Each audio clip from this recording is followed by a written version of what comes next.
তাছাড়া আর কিচ্ছু না। আপনাদেরকে এইটুকুই বলছি যে আপনাদের আপনি বললেন মিছিল অনুমতি নেই, সেই জন্য মিছিলটা করা ঠিক যাবে। আছে, আমরা যেতে পারবো তো রাস্তা আমরা দিয়ে। মিছিল করছি না। হয়ে গেল। কোথায়? হ্যাঁ, মিছিল ছেড়ে দিয়েছে। চলুন সরে যান, আমরা চলে যাচ্ছি।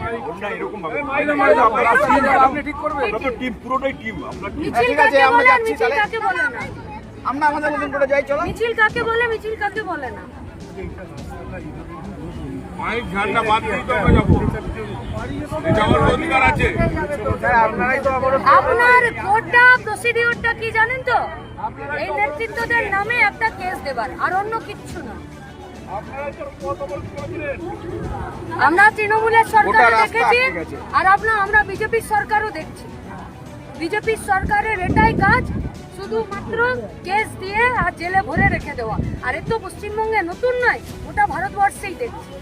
আপনি মিছিল করতে মানা করেছেন, মলয়টা আপনি ইয়েটা বন্ধ করে দিন। মাইক বন্ধ করেছেন। এবার যেতে দিন।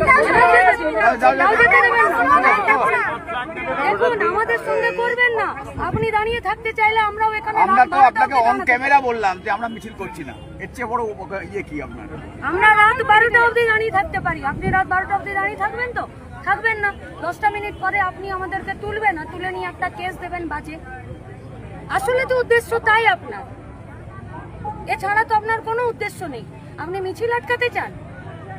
মিছিল আটকানোর আপনার প্রভিশন কোথায় আইনিগত? আপনাদের কোনো অনুমতি নেই, আপনাদের মিছিল করার অনুমতি নেই। আমরা মিছিল করছি না।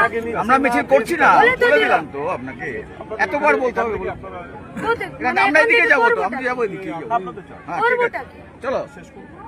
শেষ করার কি আছে? আমরা এই লড়াই শেষ করব কি করব না সেটা কি আপনি ঠিক করে দেবেন? আপনি তো ঠিক করতে পারেন না।